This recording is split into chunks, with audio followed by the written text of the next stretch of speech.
Recuerda que puedes escuchar este audio horas antes de su estreno y sin publicidad suscribiéndote en cesarvidal.tv.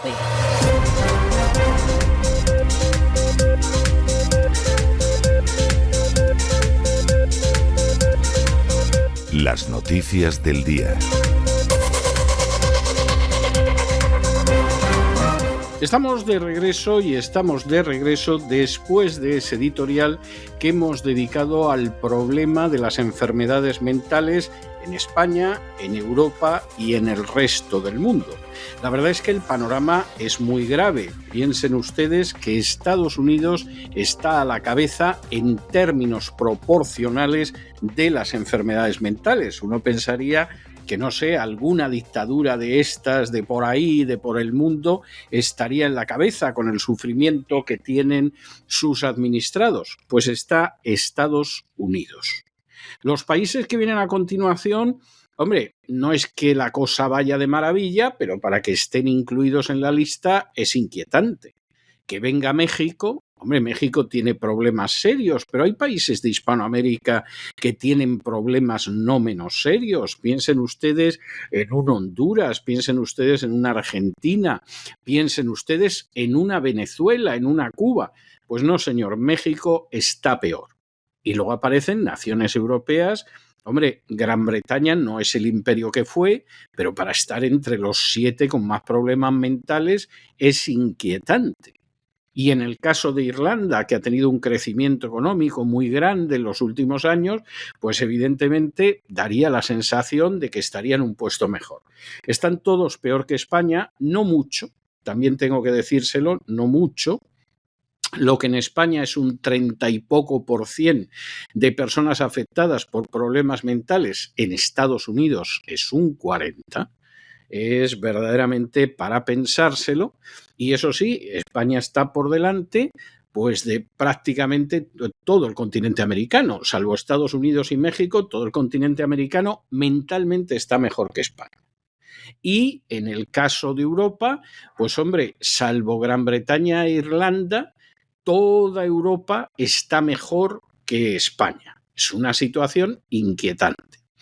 Es inquietante en España porque además se da la circunstancia de que esa sanidad pública con la que se llenan tanto la boca los políticos, del coronavirus para acá bastante menos, porque quedó al desnudo lo desastrosa y tercermundista que era esa sanidad, y claro, ya seguir diciéndolo después de lo que se vio durante el coronavirus, por mucho que hubiera enfermeras danzantes, pues claro, no es tan fácil como antes. Han ido saliendo a la luz muchas cosas que mucha gente no sabía. Por ejemplo, que el dentista no te lo cubre la sanidad pública. Tienes que pedir un préstamo en el trabajo, en el banco, para que le atiendan al niño la dentadura. Por ejemplo, que hay docenas de variedades de cáncer que no te atiende la sanidad pública en España. Por ejemplo, que hay una serie de enfermedades que tampoco te cubre. Y claro, ya el remate en el caso de la psiquiatría, hombre, mandarte psicofármacos después de lista de espera y muchas cosas de estas, cuenta con ello. Pero una terapia digna de tal nombre, nada de nada. Lo cual significa pues que hay un 30% de la población española cuya atención psiquiátrica es muy pequeña, y luego tienes 2,5 millones aproximadamente que están en una situación muy grave. 2,5 millones de personas son muchas personas, y que realmente lo que pueden encontrar en la sanidad pública es prácticamente inexistente. Si acaso se tendrán que pagar un psiquiatra o algo de este tipo, que no suele ser el tipo de especialista más económico ni más barato en España. Esa es la tristísima realidad y esta es la situación que hay. No le demos más vueltas porque eso es exactamente lo que sucede. De manera que el panorama es un panorama muy malo. Claro, uno diría, bueno, ¿y cómo es posible que hubiera una incidencia menor de las enfermedades mentales en épocas donde ha habido muchísima más carencia, muchísima más necesidad y muchísima más pobreza en España? Es verdad, todo eso existía. Pero al mismo tiempo, la familia era un refugio en España, en la mayoría de los casos. La familia era un elemento de estabilidad mental. Ahora, en muchísimos casos, gracias a la ideología de género, lo que es un elemento de inestabilidad mental. Había gente que era consciente de que tenía inclinaciones sexuales, de que tenía impulsos que eran patológicos y efectivamente intentaba que se los tratara. Ahora nos encontramos, desde hace muchos años, con que el especialista no intenta ayudarte, eso sí, la ley se lo permite además, sino que por el contrario lo que intenta es que te sientas bien. ¿A usted le gusta acostarse con una gallina?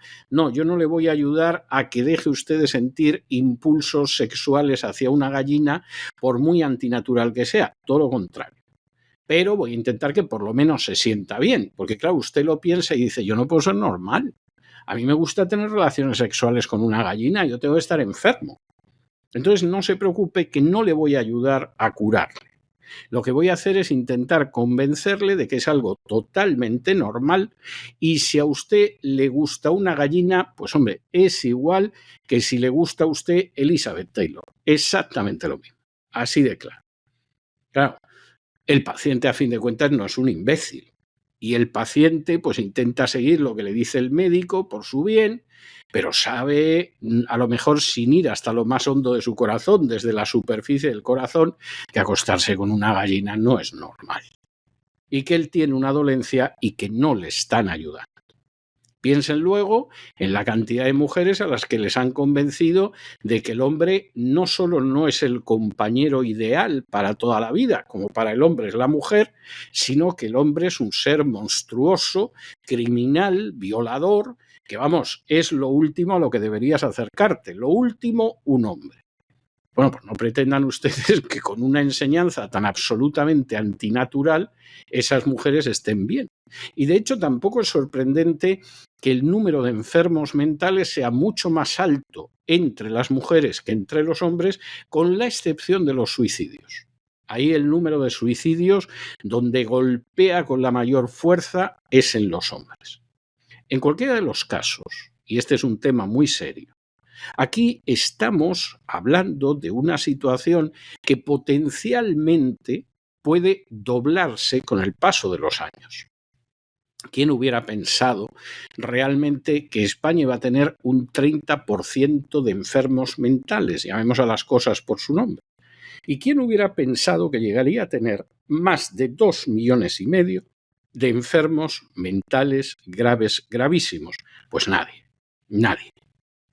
Bueno, pues ahí estamos. Ahora piensen ustedes en los niños a los que les dicen que no son niños sino niñas y a las niñas a las que les dicen que no son niñas sino niños y que sería ideal que se dejaran castrar y vaciar y los padres no pueden hacer nada frente a ello y ya pueden hacerse una idea de lo que va a ser el panorama mental de la sociedad española a la vuelta de pocos años, porque esto también se lo ocultan a ustedes, pero aquellos que se someten a las denominadas operaciones antes de cambio de sexo, ahora de reasignación de sexo, tienen 8 veces más casos de suicidios que aquellos que no pasan por esa situación. Bueno, insistimos en ello. A la vuelta de una década nos volvemos a encontrar, Dios mediante, vemos las cifras y a ver si han mejorado o han empeorado con muchísimo. De eso hablábamos hoy en el editorial, pero ya tenemos que entrar en el boletín de noticias y además tenemos que entrar en el boletín de noticias, como siempre, con el segmento de España. Esto es algo verdaderamente tremendo, porque todo sigue girando en torno al equipo presidencial de Pedro Sánchez, presidente de un gobierno socialcomunista. El juez Peinado ha imputado a Begoña Gómez de un delito de apropiación indebida por el software de la Universidad Complutense y la ha vuelto a citar a declarar. No hay nada del rescate de Europa. Parece ser que el juez Peinado se está sometiendo a lo que le dicen desde arriba, que es que lo más gordo de todo, lo que se llevó por delante millones de dinero público, no lo relacionen con Begoña, con el presidente del gobierno ni nada. Pero aquí podría haber un delito de apropiación indebida, peccata minuta comparado con los millones de Europa, y el juez Peinado ha decidido que cita otra vez a Begoña Gómez imputada. Sabemos, además, y esto es fantástico, que el inefable Víctor Aldama negoció una compraventa de oro venezolano, por cuenta, por supuesto, de la dictadura de turno, relacionado muy posiblemente con Delcy y su viaje maletero a Madrid de nada más y nada menos que 68 millones. No está mal en oro, ya hay que llevar lingotes. Y por si todo esto fuera poco, pues José Luis Ábalos, que fue en su día ministro casi omnipotente, iba a decir omniprostituto, pero queda mal y además podría llevar a equívoco, dejémoslo en casi omnipotente, del gobierno de Pedro Sánchez, pues le comunicó a la venezolana Delcy Rodríguez a través de Aldama que el Centro Nacional de Inteligencia estaba vigilando a Leopoldo López en España. Leopoldo López, uno de los opositores venezolanos más conocidos, pero que uno de los favores que le hacía la dictadura venezolana, que siempre se ha llevado tan bien con el Partido Socialista, pues uno de los favores que le hacía el gobierno socialcomunista era vigilar a Leopoldo López a ver qué hacía. No creo yo que Leopoldo López pudiera hacer mucho, pero bueno, por si acaso, y en plan favor, ¿para qué nos vamos a ocupar de otras cuestiones que tienen que ver con los intereses nacionales? Que el CNI vigile a Leopoldo López. Todo esto es absolutamente tercermundista.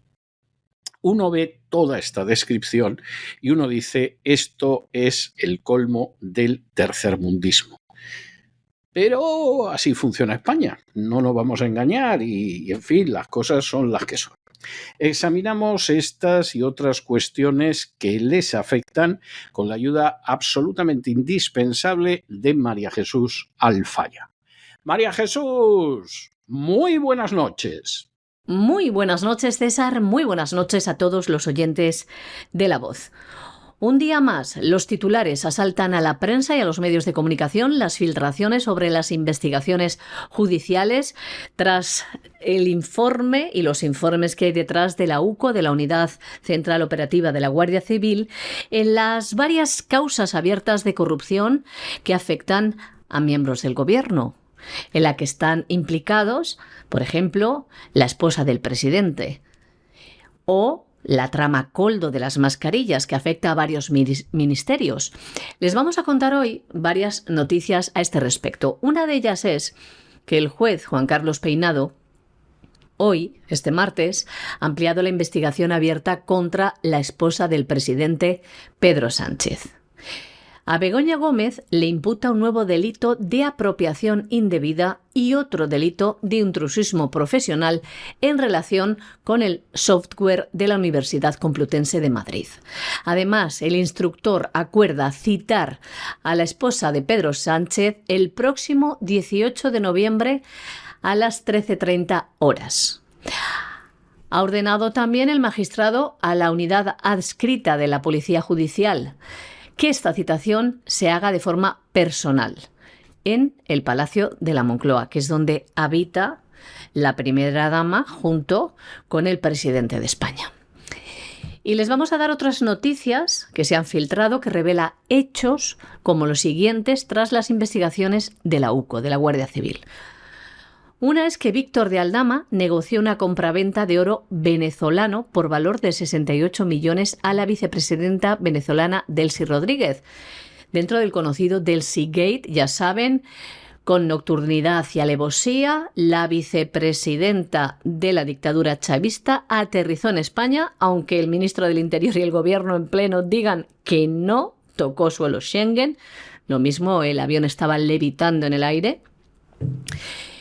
Y dentro de esta historia también aparece Víctor de Aldama, el conseguidor de la trama Koldo, una trama que está salpicando ya al exministro socialista de Transportes, José Luis Ábalos, que está desaparecido, y también podría salpicar, según informes de la Guardia Civil, al presidente del gobierno Pedro Sánchez, porque hay conversaciones en las que se le nombra como el número uno, que podría ser él.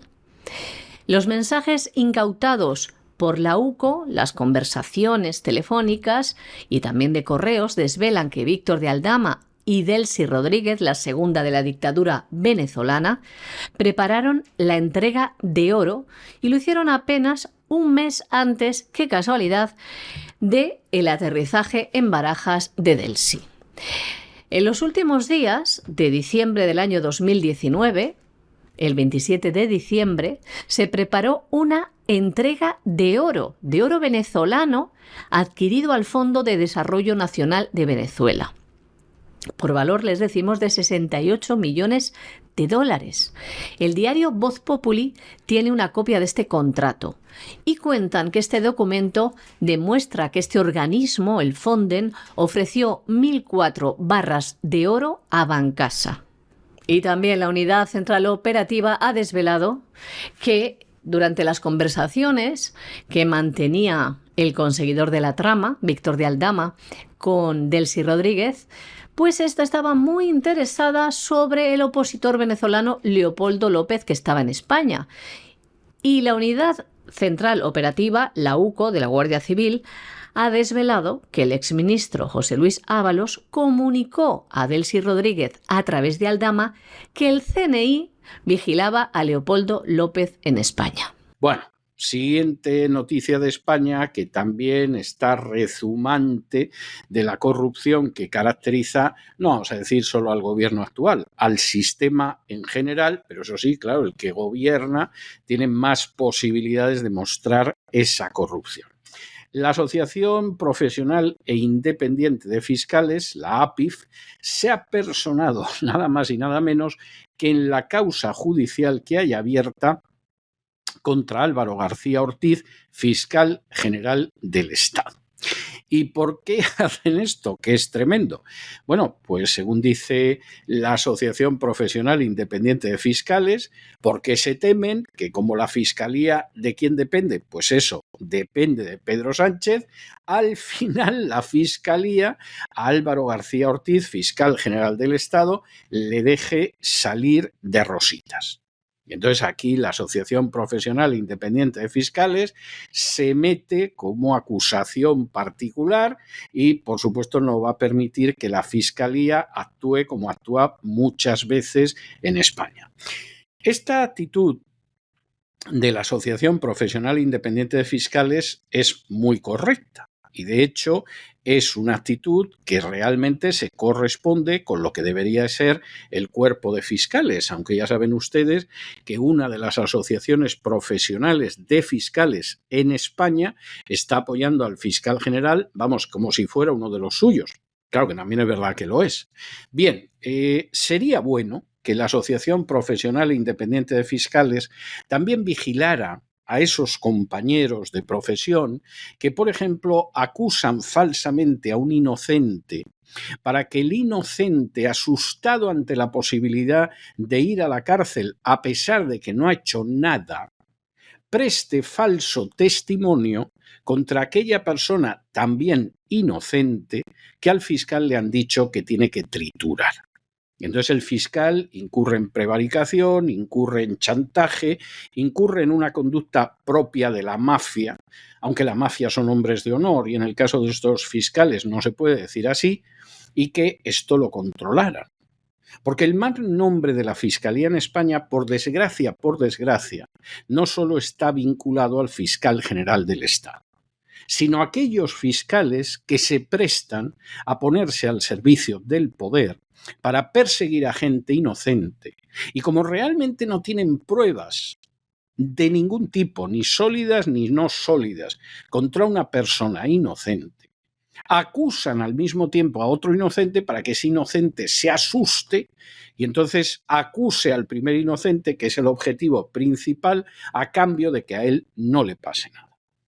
Eso es propio de la mafia, eso es propio de regímenes totalitarios, eso es una vergüenza. Y eso se da en España de manera sistemática.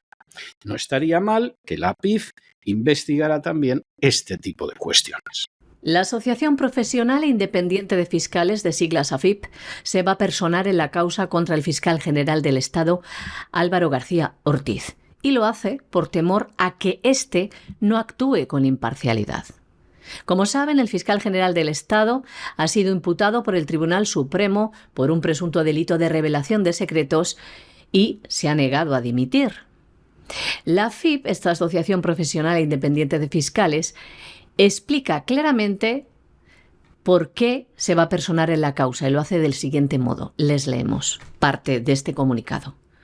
Nos personamos en la causa penal contra Álvaro García Ortiz porque consideramos que, al no renunciar al cargo de fiscal general del Estado, priva a la Sala Segunda del Tribunal Supremo de contar con un ministerio fiscal que actúe bajo el principio de imparcialidad, tal como impone la Constitución española, ya que resulta del todo punto imposible que, en estas circunstancias, la causa penal pueda ser llevada por cualquier fiscal con la independencia que se le requiere, teniendo como imputado a su jefe. Más claro no se puede decir, y con más sentido común tampoco. Y nos vamos a Hispanoamérica y nos vamos con una noticia buena. Ustedes saben la que se organizó en un momento determinado entre Milei y el presidente del gobierno español, Pedro Sánchez, cómo la cosa se fue calentando en un momento dado. Parecía que incluso iba a haber una ruptura de relaciones diplomáticas. Bueno, pues finalmente las relaciones entre España y Argentina se normalizan. Vuelve la sensatez al campo diplomático y lo que sucede es que esto se ha arreglado con el hecho de que España ha nombrado un nuevo embajador en Argentina, que es Joaquín María de Arístegui, que hasta ahora pues había sido embajador en Colombia, y en fin, lo han descendido un poco geográficamente, estamos hablando.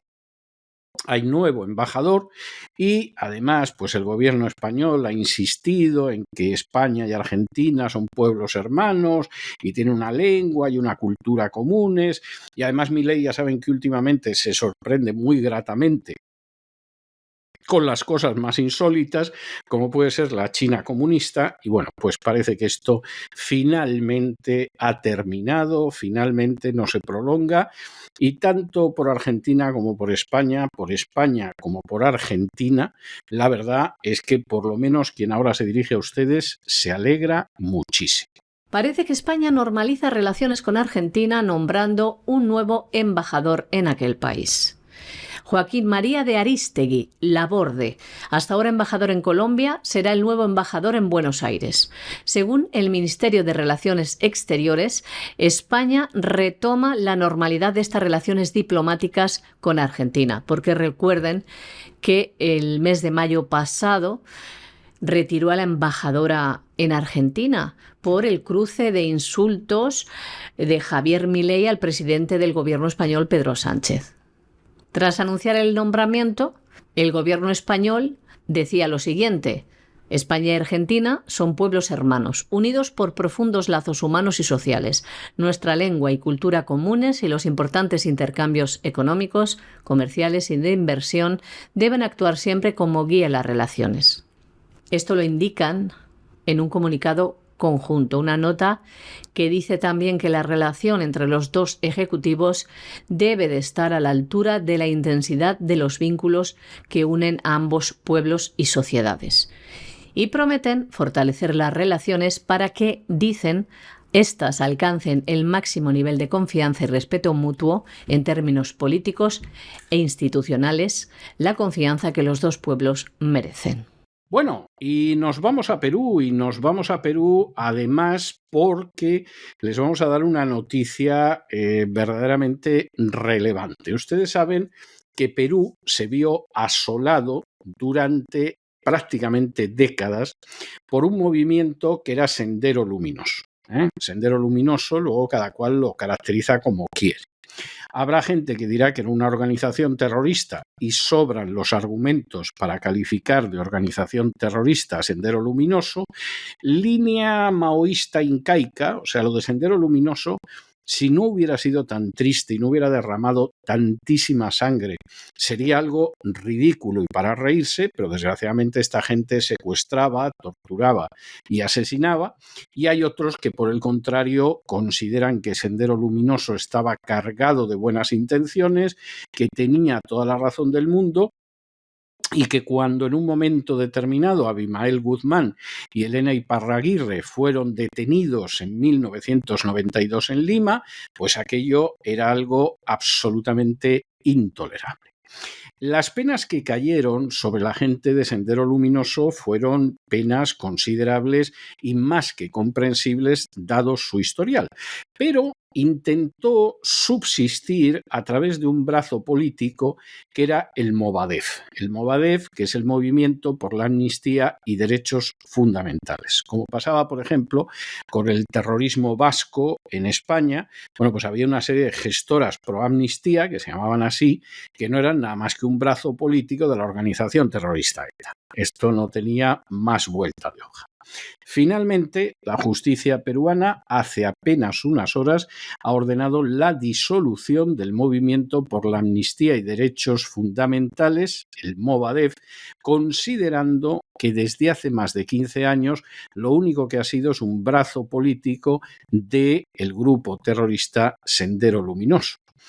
Alguno dirá es una buena noticia y algunos diremos, anda, que no se han tomado tiempo para llegar a esta situación después de que las 2 décadas de Sendero Luminoso, mes arriba, mes abajo, le costó la vida aproximadamente a 70.000 personas, que no es ninguna tontería.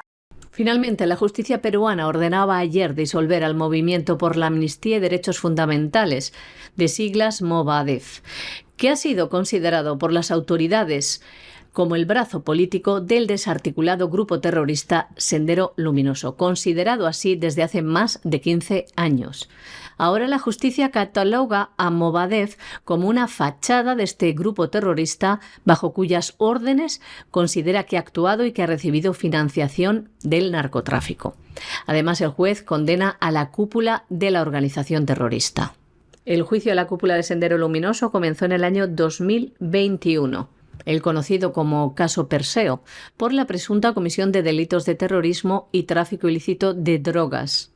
Y ahora es cuando la Sala Cuarta Penal de Apelaciones Nacional de la Corte Superior pues dicta esta sentencia. La cúpula de Sendero Luminoso estaba encabezada por Elena Iparraguirre, viuda del fundador de esa agrupación, Abimael Guzmán, ambos detenidos como principales cabecillas en el año 1992 en Lima. Los dirigentes de este grupo, este brazo político del terrorista Sendero Luminoso, han sido condenados a penas de desde 35 años de cárcel, otras de 16 años de cárcel, al encontrarlos responsables del delito de terrorismo, en la modalidad de organización terrorista. La Fiscalía pedía condenar a cadena perpetua a todos los integrantes de la cúpula senderista y a 20 años de cárcel a los demás imputados, a los que atribuye los delitos de afiliación a una organización terrorista y tráfico ilícito de drogas para financiar actividades terroristas. Hay implicadas cerca de 50 personas en este conocido como caso Perseo. Y es que recordamos que Sendero Luminoso fue considerado por la Comisión de la Verdad y Reconciliación como el principal responsable de cerca de 70.000 víctimas que dejó el conflicto armado interno en Perú entre los años 1980 y 2000. Nos vamos a internacional y nos venimos a los Estados Unidos. Se calcula que ya hay un 50 millones de ciudadanos estadounidenses que han votado en las elecciones presidenciales y que además en ese voto anticipado quienes realmente se han movilizado en masa, además en los swing states, en esos estados que no son seguros y que pueden otorgar la victoria a uno u otro de los candidatos, quienes más se han movilizado son precisamente los votantes republicanos. Es algo verdaderamente notable porque se da la circunstancia de que esos votantes republicanos han ido a votar presencialmente cada vez que han podido.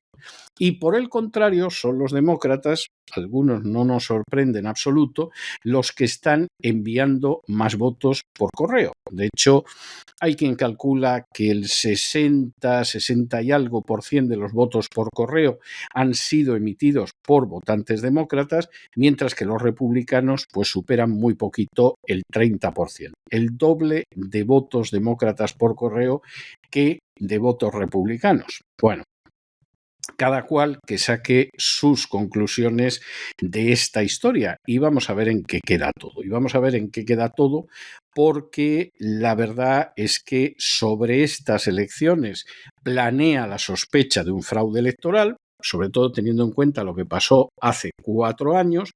Ha habido una serie de medidas que se han tomado que son inquietantes. Por ejemplo, ese gobernador del estado demócrata de California que ha decidido que para votar no tienes en absoluto que presentar identificación, con lo cual aquí pueden votar los muertos, los inexistentes, los ilegales y quien le apetezca al Partido Demócrata, o ese juez en el estado de la Florida que a petición de 2 organizaciones de hispanos, recuérdenlo ustedes, pues ha decidido que pueden votar los inmigrantes ilegales, lo cual es algo verdaderamente no solo ilegal, es una vergüenza, auténticamente una vergüenza, o esos gobernadores de estados demócratas que han dicho que no van a certificar la victoria de Trump si Trump gana en su estado. Bueno, pues ustedes comprenderán que estas elecciones son unas elecciones muy caldeadas y además unas elecciones en que la sensación que hay en las 2 últimas semanas es que Trump le puede dar un palizón a Kamala Harris en las urnas de campeonato. Y que incluso para intentar neutralizar eso, y no está claro que se pueda neutralizar del todo, pues va a haber que ir a un fraude. Bueno, pues vamos a ver lo que hay, porque a fin de cuentas esto es la semana que viene y podemos llegar a ver cosas auténticamente prodigiosas. Faltan 8 días para las elecciones presidenciales en los Estados Unidos que se celebran el martes 5 de noviembre. Y los estadounidenses ya están ejerciendo su derecho al voto de manera anticipada. Cerca de 50 millones de estadounidenses ya han votado, o bien acudiendo a los centros de votación o votando por correo. Más de 23 millones emitieron su voto por correo y más de 24 han votado de manera presencial y lo han podido hacer en 45 estados. Los estados que no permiten el voto anticipado en persona son New Hampshire, Mississippi y Alabama. La votación anticipada comenzó el fin de semana en Nueva York, Michigan, Florida y New Jersey. Mañana, 30 de octubre, los ciudadanos de Oklahoma podrán votar de forma anticipada durante 4 días. Y el 31 de octubre comienza el periodo de 3 días para Kentucky, para el voto anticipado en persona. Y uno de los que se ha adelantado y ya ha ido a votar ha sido el presidente de los Estados Unidos, Joe Biden, quien votaba ayer en el estado de Delaware. Y tras los primeros sondeos de los votos que se están emitiendo, pues es la tendencia que los republicanos son los que más están acudiendo de manera anticipada a votar. Y además en persona y sobre todo en los estados clave o los conocidos como swing states, los estados péndulo o bisagra también les llaman. Estos son los estados que podrían decidir finalmente quién ocupará la Casa Blanca.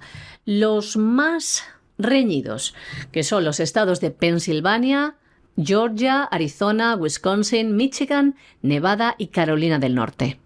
Pero fíjense, los demócratas son los que están emitiendo más votos por correo. Para que se hagan una idea, el 60% de los votos por correo han sido de votantes demócratas, mientras que el 32% de estos votos por correo son de republicanos. Y nos vamos de los Estados Unidos a Oriente Medio, donde Israel ha decidido prohibir las acciones de la UNRWA, que es la Organización de Naciones Unidas que se ocupa de los refugiados palestinos, en el territorio que controla Israel, lo cual significa que efectivamente en Jerusalén Este, en Gaza, en Cisjordania, que son territorios ocupados por el Estado de Israel, pues la UNRWA no va a poder actuar. Esto es enormemente grave. O sea, ahora Netanyahu puede decir que la UNRWA son todo Hamás, son todo terroristas, puede soltar toda esa propaganda falsa y cínica que lleva soltando desde hace muchos años. Pero la realidad es que la UNRWA ha sido reconocida por el Estado de Israel como una entidad de Naciones Unidas que, de hecho, tenía todo el derecho del mundo a actuar en favor de los palestinos en los territorios ocupados por Israel desde el año 1967. Es decir, desde el momento en que Israel ocupó Cisjordania, Gaza y Jerusalén Oriental, que por cierto lo sigue ocupando. O sea, esta es la historia. Esto es terrible por el hecho de que condena al desamparo más absoluto a más de 2 millones de palestinos. Pero es terrible porque efectivamente implica negar, aunque sea de manera indirecta, que hay territorios ocupados y por lo tanto intentar anexionárselos en contra de la legalidad internacional, y sobre todo porque implica negar el derecho de retorno de los palestinos, que se puede comprender que a Israel el derecho de retorno no le guste lo más mínimo, pero en última instancia es un derecho reconocido por la comunidad internacional y el Estado de Israel se basa precisamente en un supuesto derecho de retorno de los judíos. Claro, no puedes intentar en un momento determinado pretender que respetas la legalidad internacional cuando la aplicas a beneficio propio y por el contrario la desprecias y la conculcas cuando no te beneficia. Todo esto sucede además cuando prácticamente al mismo tiempo, con una diferencia de pocas horas, Israel bombardeaba otro edificio residencial al norte de Gaza y causaba la muerte de 55 personas, en su mayoría mujeres y niños, aparte de decenas de desaparecidos que se da la circunstancia de que estarán debajo de los escombros. Porque claro, cuando aquí acabe en algún momento la guerra de Gaza y empiece a exhumarse la gente que está debajo de los escombros, nos vamos a encontrar con que las muertes ocasionadas por las fuerzas israelíes no solo mayoritariamente son civiles sin culpa de nada, que eso lo sabemos de sobra, sino que además es un número mucho mayor del que manejamos en estos momentos. En este caso, se trataba de un edificio en el que se refugiaban 150 personas desplazadas. Bueno, como eso al Estado de Israel y al gobierno actual le importa verdaderamente un pimiento, bombardeó el edificio y si hay centenares de muertos o 100 y pico muertos o 70 muertos, les da igual. La vida humana desgraciadamente no tiene ningún valor salvo que sea una vida judía. Y esto es muy lamentable. Esto es muy lamentable porque da la sensación de que no todos los judíos, pero al menos un sector de los judíos han olvidado la importancia de la vida humana. La única vida humana importante es la suya propia. No han sabido ni siquiera aprender las lecciones de algo tan horrible como fue el Holocausto. Decirles finalmente que los países de la Liga Árabe, por supuesto, han condenado la decisión del Parlamento de Israel de cerrar las oficinas de la UNRWA, porque efectivamente es una violación del derecho internacional, y han pedido a la comunidad internacional que actúe, que está por ver si la comunidad internacional va a actuar, porque no hay nada más que ver lo que ha actuado en el más de un año que dura esta guerra en Gaza y que ya se ha extendido al Líbano. El Parlamento israelí ha decidido prohibir que la UNRWA actúe en Israel. Va a cerrar las oficinas en Jerusalén Este de este organismo de la ONU que ayuda a los refugiados palestinos y también va a limitar su acción en los territorios ocupados de Gaza y Cisjordania.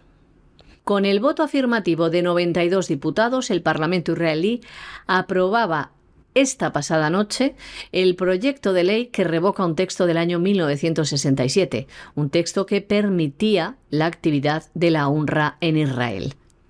Unas leyes que van a entrar en vigor dentro de 3 meses. Con esta decisión, los palestinos van a quedar todavía más desprotegidos, más desatendidos. Israel está bloqueando la ayuda humanitaria, pero estas unidades de la ONU ayudaban a estos refugiados. Como ven, un paso más del plan genocida de Netanyahu contra el pueblo palestino. No solo ha provocado un éxodo masivo y lo que está siendo considerado un genocidio porque está persiguiendo a las personas que huyen de estas zonas en conflicto y está tratando de acabar con ellos allá donde huyan o donde se refugien. Porque les contamos también que esta madrugada Israel ha bombardeado un edificio residencial al norte de Gaza. Y que se sepa las cifras oficiales, pues hay 55 personas muertas, asesinadas.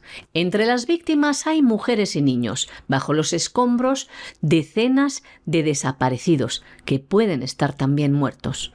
Este edificio se encontraba en la ciudad gazatí de Beit Lahiya, y en él se refugiaban unas 150 personas refugiadas.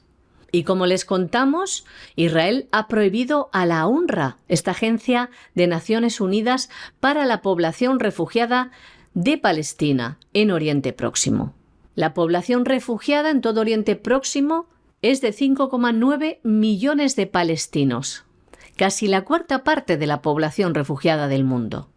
Como explican ellos mismos en su página web, desde hace casi 7 décadas, la Agencia de Naciones Unidas ha sido la encargada de garantizar el acceso a la educación, a la sanidad, a la ayuda humanitaria, servicios sociales a los refugiados de Palestina.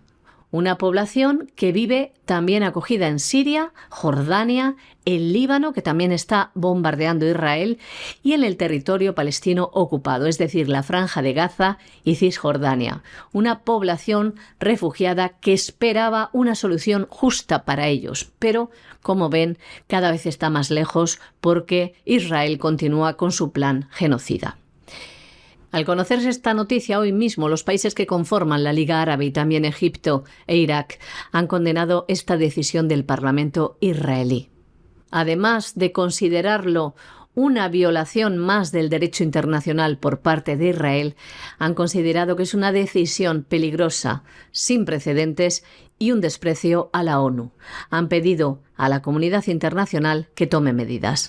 Y hasta aquí hemos llegado nosotros con nuestro boletín de hoy. María Jesús, muchas gracias, muy buenas noches y hasta mañana, Dios mediante. Muy buenas noches, César, también a nuestros queridos oyentes de La Voz. Hasta mañana con la ayuda de Dios. Ustedes no se nos vayan porque ya saben que como todos los martes tenemos una jornada, tenemos un programa doble y sesión continua de economía aquí en La Voz. Primero vendrá don Lorenzo Ramírez, que ya se ve por ahí en el horizonte cómo se recorta su gallarda silueta, y tendremos ese niquelado que da todos los días a la actualidad económica mundial en el Despegamos. Pero luego aparece la segunda parte del programa doble y sesión continua, que es don Roberto Centeno y la economía que se fue. Y hoy le va a dar un repaso a los impuestos, al gasto, a la presión fiscal en España, que es para no perdérselo bajo ningún concepto. De manera que no se vayan, que regresamos enseguida.